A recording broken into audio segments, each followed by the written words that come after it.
ये वीडियो मैं स्पेशली हर एक लड़के के लिए बना रहा हूं। अगर तुम एक लड़की हो तो तुम्हें इस वीडियो को सुनने की जरूरत नहीं है, लेकिन अगर तुम एक लड़के हो तो मैं रेकमेंड करूंगा। रेकमेंड क्या, मैं तुम्हें पूरा ये बोलूंगा कि अभी इस फोन को टिका कर बैठो अपनी आंखों के सामने और इस वीडियो को देखो, क्योंकि इस वीडियो में मैं तुम्हें वो कड़वा सच बताने वाला हूं लड़का होने के नाते, जो तुम्हें शायद से कोई भी नहीं बताएगा। ये सच्चाई तुम्हें आने वाले 3-4 सालों में पता चलेगी, बहुत जल्द पता चलेगी। लेकिन अगर तुमने आज इस बात को इग्नोर कर दिया ना, तो जब 3-4 साल के बाद ये चीज तुम्हारे साथ होगी ना, तो तुम रिग्रेट करोगे कि काश मैंने उस टाइम पे सक्षम भैया की बात सुन ली होती।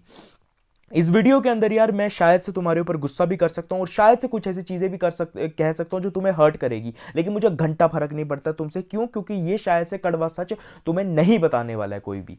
बात ये यार ना कि हम लड़के ना जब हम जो लड़के पैदा होते हैं ना, हम अपने साथ कुछ भी नहीं लेकर आते हैं।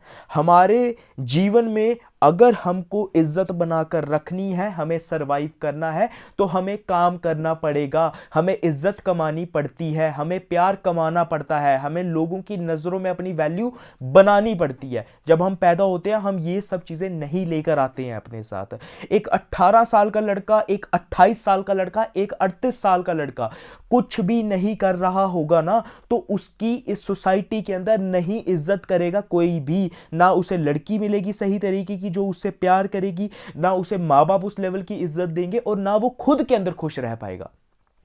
उसी की जगह पे अगर एक लड़की पैदा होती है ना, तो उस लड़की के पास वो हर एक एडवांटेज होता है जो उसको पूरी लाइफ के अंदर मदद करता है। जब एक लड़की पैदा होती है ना, तो उसके पास घर वाले ही बोलना शुरू कर देते हैं कि भाई हमें इसको प्रोटेक्ट करके रखना है इसके आने वाले टाइम में। तो जैसे फॉर एग्जांपल मैं लेता हूं, शादी के टाइम पे लड़कों का रिश्ता होना ना इतना ज्यादा मुश्किल हो गया है एज कंपैरिजन टू लड़कियों के। क्यों? क्योंकि लड़कियों के लिए ना 100 रिश्ते आ जाते हैं, लेकिन एक लड़के के लिए ना रिश्ते आना है पता है कितना मुश्किल होते हैं। हम अक्सर यार ये चीज पूछते हैं अपने आप से कि वो सरकारी नौकरी वाला जो निकला वहां से, वो दिखने में तो उसके बाल भी उड़ गए हैं, दाढ़ी भी अच्छी नहीं है, हाइट में भी वो छोटा है, लेकिन उसके पास इतनी सुंदर बीवी कैसे है?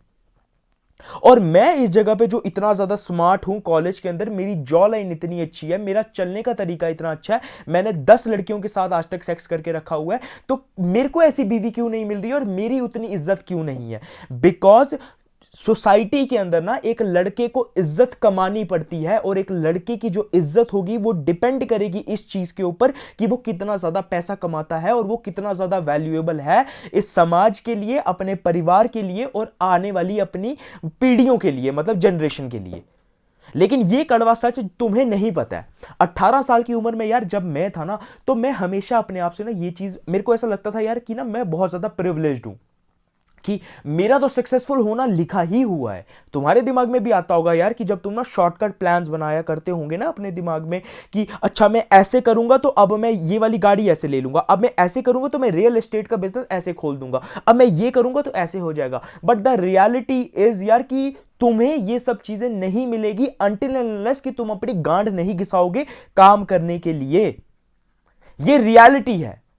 तुम चाहे जितना मर्जी काम कर लो, जितना मर्जी काम कर लो, तुम्हें शायद से उतनी ज्यादा अटेंशन ना मिले जितनी लड़कियों को मिलती है। लेकिन इसके अंदर हमें क्या कंपेयर करना चाहिए, क्या रोना चाहिए यार कि उस लड़की को जब वो इंस्टाग्राम पे रील डालती है यार उसको व्यूज ही व्यूज आ जाते हैं, यूट्यूब पे यार जब वो व्लॉग जाती है, हमारा भैया व्लॉग चैनल नहीं चल रहा है, उसको व्यूज ही व्यूज आ जाते हैं। भैया ऐसा क्यों होता है? क्यों? क्योंकि लड़कियों के पास अटेंशन हमेशा से रही है। पहले देवी देवताओं के, अगर जैसे हम एक नाम लेते हैं, ठीक है, एक रिलीजियस एस्पेक्ट से लेते हैं, जैसे आपने देखा होगा कि हमने ना दर्जा भी हमेशा से, जैसे भगवानों के अंदर भी अगर देखा जाए ना, तो सीता राम हम ऐसे नाम लेते हैं, राधा कृष्ण ऐसे नाम लेते हैं। लड़कियों को जो औरत होती है ना, उसका दर्जा हमेशा मर्दों से ऊपर ही रहता है। लेकिन इसका क्या ये मतलब है यार कि जो मर्द है वो काम करना बंद कर दे? नहीं। दिक्कत ये है यार कि तुम ना कंपेयर करते रहते हो, यार उस लड़की के पास देखो यार ये कैसे इतनी जल्दी वायरल हो गई, कैसे इतनी जल्दी फेमस हो गई, और हम तो हो नहीं पा रहे हैं, हम तो लड़के हैं। भाई क्योंकि प्रॉब्लम यही है यार कि तुम्हारी सोसाइटी के अंदर इज्जत, फेम, शोहरत, पैसा, प्यार, ये सब तुम्हें तब तक नहीं मिलेगा जब तक तुम खुद को नहीं बना लोगे। ये कड़वा सच है यार, लेकिन तुम्हें कोई भी इस चीज के बारे में नहीं बताएगा कि एज अ लड़का होने के नाते तुम्हें कॉन्स्टेंटली अपने आप को बिल्ड करना पड़ेगा, तभी जाके तुम्हारी इज्जत करेंगे। चाहे तुम्हारे माँ बाप होंगे, चाहे तुम्हारी बंदी होगी, चाहे तुम्हारे भाई बंधु होंगे, या फिर तुम्हारे ये सोसाइटी रिश्तेदार वगैरह होंगे। अगर तुम कुछ भी नहीं ना करोगे, तुमको कोई घंटा कुत्ता तक नहीं पूछेगा। लेकिन अगर एक लड़की होगी ना उस जगह पे, अगर वो कुछ भी नहीं ना करेगी, उसकी फिर भी वैल्यू है। और लेकिन क्या इस जगह पे अब हमें रोना चाहिए यार कि उसकी वैल्यू क्यों है अगर वो कुछ काम नहीं कर रही है? यही दर्जा बना हुआ है जिंदगी का, यही दस्तूर है कि लड़की के पास हमेशा ज्यादा ऑप्शंस रहेंगे एज कंपैरिजन टू मैन। कि हमारे पास हमको पूछने के लिए कोई एक लड़की नहीं होगी इंस्टाग्राम पे। लड़कियों अगर इंस्टाग्राम खोल देगी ना तो उनके पास 1000 लड़के पड़े हुए होते हैं, जो लड़की एक बार आंसू टपका देगी ना तो 1000 लड़के खड़े हो जाएंगे उसके आंसू पहुंचने के लिए। लेकिन अगर तुम्हारे दिमाग में जितना मर्जी स्ट्रेस आ रहा है ना, तुम्हारे मां बाप के साथ क्या हो रहा है, आज तुम्हारी जेब में पैसे हैं नहीं है, कोई तुम्हें पूछेगा भी नहीं, कोई तुम्हें पूछेगा भी नहीं, यह बात याद रखना। जब मैं 18 साल की उम्र में था ना, तो जब मैं रिलेशनशिप वगैरह के अंदर मतलब ऐसे हुआ करता था ना लड़कियों वगैरह के साथ, तो जैसे लोग बोला करते थे ना, जैसे ये जो सेल्फ इंप्रूवमेंट वाले बड़े बड़े गुरुज होते हैं, जैसे हमजा हो गया, एंड्रू टेट हो गया, क्रिस, ये सब मतलब जब इनके पॉडकास्ट वगैरह सुना करते थे ना, तो यार कभी ना 2 लाइनें हमेशा जरूर मतलब आती थी वहां पर कि in this world only children, dogs and womens are loved unconditionally, a man is only loved when he has value. एक ये वाली चीज, चलो इसके साथ मैं एग्री भी करता था, लेकिन अब तो मैं मतलब ज्यादा ही एग्री करता हूं, क्योंकि अब मुझे पता चल गया है भाई कि एक कुत्ते की ज्यादा वैल्यू है एक लड़के से, एक लड़की की ज्यादा वैल्यू है लड़के से, और चिल्ड्रन जो बच्चे होते हैं ना उनकी वैल्यू ज्यादा है एक लड़के से, फॉर अगर वो लड़का कुछ भी नहीं करता है, अगर कुछ भी नहीं करता है। और दूसरा कोट यार जो बड़ा ज्यादा ना मतलब वो होता था कि यार वो मुझे याद नहीं आ रहा है, याद नहीं आ रहा है, शायद से कुछ मतलब लड़कों के ऊपर ही था, वो मेरे को याद नहीं आ रहा है, अगर याद आएगा तो मैं आपको बाद में बताऊंगा। बस रियलिटी यही है यार कि अपना जितना जल्दी हो सकता है अपने आप को संभाल लो, जितना जल्दी हो सकता है भाई अपने आप को संभाल लो। क्योंकि आने वाले वक्त में ना जब तुम्हारा कॉलेज खत्म होगा ना, तुम्हें पता चलेगा, जब तुम्हारी गांड पे जिंदगी की तरफ से लात पड़ेगी ना, और तुम्हें ये चीज पता चलेगी ना यार, अभी तक जिस इल्यूजन के अंदर मैं रह रहा था ना कि अच्छा मेरी दाढ़ी अच्छी होगी, अच्छा मेरे बाल अच्छे होंगे, अच्छा जो मेरी गर्लफ्रेंड फर्स्ट सेमेस्टर के अंदर बनी हुई थी ना वो अभी तक मेरा साथ दे रही है, तो वो जिंदगी भर तक मेरा साथ रहेगी। नहीं होगा ब्रो, नहीं होगा। क्यों? क्योंकि तुम अपने ऊपर काम नहीं कर रहे हो, तुम अपने ऊपर काम नहीं कर रहे हो, प्रॉब्लम ही यही है। और तुम्हें बताने वाला भी कोई ये नहीं है, तुम्हें बताने वाला भी कोई नहीं है। तुम ये जो सिंपैथी लेके सहारे में बैठे रहते हो ना कि एक दिन ऐसा आएगा कि सब कुछ बदल जाएगा, कोई दिन नहीं आएगा, कोई भी दिन नहीं आएगा जिस दिन बदल जाएगा सब कुछ। सिर्फ और सिर्फ एक दिन आएगा।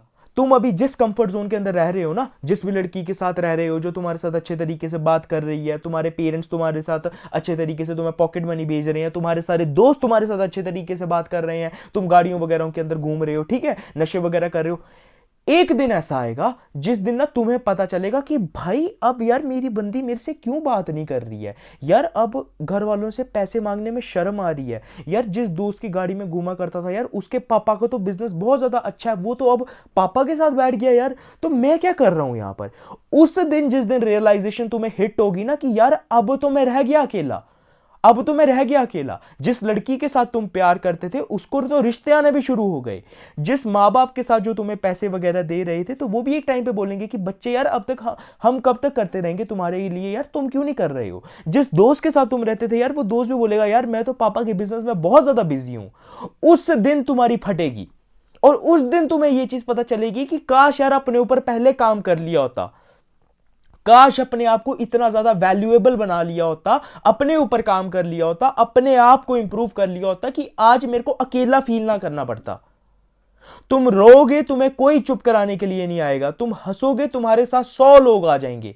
लेकिन लड़कियों के पास ना चाहे वो हंस रही है चाहे वो रो रही है, उनके पास हर एक चीज है, उनके पास हर एक चीज है, हर टाइम पे अवेलेबल है, लेकिन तुम्हारे पास नहीं है। इसलिए अपनी वैल्यू बनाओ, जितना जल्दी हो सकता है ना इस रियलिटी चेक को समझ जाओ कि इस जिंदगी में आए हो तो तुम्हें अपनी इज्जत बनानी पड़ेगी, तुम्हें लड़कियों की तरह फ्री में नहीं मिलेगी। और जो दूसरा कॉन्सेप्ट था ना कि जो मैं बोल रहा था कि मेरे को याद नहीं आ रहा था, वो दूसरा कॉन्सेप्ट ये था कि फेमिनिटी, जो फेमिनिटी होती है ना तो उसको प्रिजर्व करके रखा जाता है। लेकिन जो मैस्कुलिनिटी होती है ना उसको बिल्ड करके रखा जाता है। इसकी एक और प्राइम एग्जांपल मैं आपको और देना चाहता हूं। तुम अगर जैसे हम बोलते हैं ना कि लड़कियों के पास बहुत ज़्यादा अट्रैक्शन, मतलब लड़कियों के पास बहुत ज़्यादा मतलब वो होता है कि उनको हर कोई उनके पीछे भाव वगैरह सब दे रहे हैं, ठीक है। एक 18 साल की जो लड़की होती है ना, 22 साल की लड़की जो होती है, जो अपने मतलब 23 24 25 साल की उम्र में होती है, उसकी बहुत ज़्यादा वैल्यू होती है। उसकी बहुत ज़्यादा वैल्यू होती है, हर कोई उसको पूछ रहा है, हर कोई उसके पीछे भाग रहा है, अच्छा देख रहे भाई इतनी हॉट है ये सब वगैरह, ठीक है। हर उसकी बहुत ज़्यादा वैल्यू होती है। 27 28 29 के टाइम पे भी उसकी और वैल्यू हो जाती है। क्यों? क्योंकि अब उसका शादी का टाइम पे आ जाता है, ठीक है। लेकिन क्या उसकी उतनी ज्यादा वैल्यू होती है जब वो 35 साल की होती है, 40 साल की होती है? नहीं। क्योंकि प्राइमरी नंबर वन फैक्टर अगर तुम मानो चाहे नहीं मानो, एक लड़का एक लड़की को पसंद करता है सबसे पहले उसके लुक्स को देखकर, और लड़कियां भी लड़कों को रिझाती हैं अपने लुक्स के बेसिस के ऊपर। लेकिन जब 35 40 ये जब फेज आता है ना, तो यहां पर क्या होता है कि यार जब सुंदरता, अब चमड़ी है, ये स्किन है, ये तो अब ढीली हो गई, राइट। जब उस टाइम पे वो फिर आ जाता है ना नीचे कि हाँ भाई अब मैं अच्छी नहीं दिख रही हूं, तब लड़कियों की थोड़ी जो वैल्यू होती है ना वो थोड़ी थोड़ी थोड़ी थोड़ी नीचे आने लगती है। लेकिन तुम्हारे लड़के होने के नाते ना, जब तुम 18 साल के होते हो ना, तुम्हें कोई इतना ज्यादा पूछता नहीं है, कोई भी नहीं पूछेगा तुम्हें। जब तुम 20 साल के होते कोई तुम्हें नहीं पूछेगा, 22 साल की उम्र में हो तो कोई तुम्हें नहीं पूछता है। लेकिन आहिस्ता आहिस्ता अगर तुम 22 साल की उम्र में अपने आप को बिल्ड करना शुरू करते हो ना, तुम वैल्यूएबल बनते हो, ठीक है। तुम वैल्यूएबल बनते हो, वैल्यूएबल बनते हो। सरकारी नौकरी का एग्जाम्पल लेते हैं, ठीक है। तुम सरकारी नौकरी की तैयारी करते हो, करते हो करते हो, कोई तुम्हें कुत्ता भी नहीं पूछ रहा है कि हाँ भाई ये घर वाले भी ताने दे रहे हैं, मैं भी ताने दे रहा हूं, लड़की भी ताने दे रही है, लड़की छोड़ के भी जा रही है। लेकिन एक दिन, जिस दिन तुम्हारी वैल्यू बन गई, जिस दिन तुम्हारी नौकरी क्लियर हो गई, और जिस दिन तुम्हारी सरकारी नौकरी क्लियर हो गई,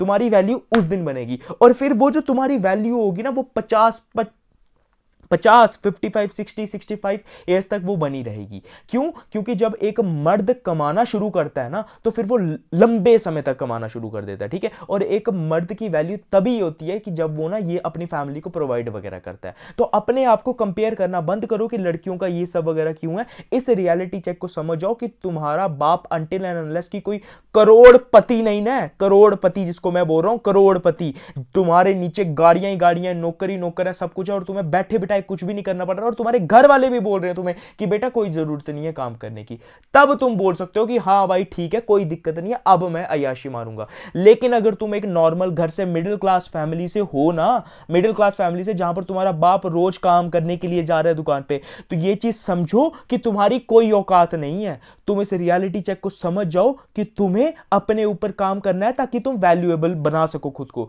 ताकि तुम्हारे पीछे लोग आए, तुम्हें लोगों के पीछे ना जाना पड़े।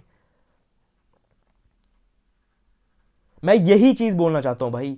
अगर ये सब चीजें ना मेरे को 18 साल की उम्र में पता थी, थोड़ी सी पता थी, ज्यादा नहीं पता था, मैं अपनी तरफ से पूरी कोशिश करूंगा भाई तुम्हें वो हर एक चीज समझाने की जो तुम्हें पता चल जाए, जो तुम्हारा दिमाग का ये जो बुद्धि है ना इसको खोल दे, और तुम्हें इस चीज के बारे में पता चले कि नहीं भाई मेरा इस जिंदगी के अंदर लक्ष्य यही है 30 सालों तक की, मतलब 30 साल की उम्र तक, कि जितना ज्यादा हो सके भाई मैं ग्रो करूं, ग्रो करूं, ग्रो करूं, अपने आप को स्टेबल कर लूं, अपने आप को स्टेबल कर लूं। क्योंकि बेटा अगर तुम खज्जल हो गए ना, तो तुम्हें कोई भी नहीं पूछेगा, कुत्ता तक नहीं तुम्हें पूछेगा। क्यों? क्योंकि तुम एक लड़के हो। तुम्हारी इज्जत, तुमसे प्यार तभी किया जाएगा जब तुमसे कोई मतलब निकलेगा। ये बात अगर तुम्हें नहीं समझ आ रही है, आई प्रॉमिस यू, 1-2 साल ठहर जाओ, कॉलेज तुम्हारा खत्म होगा, तब मैं तुम्हें पूछूंगा।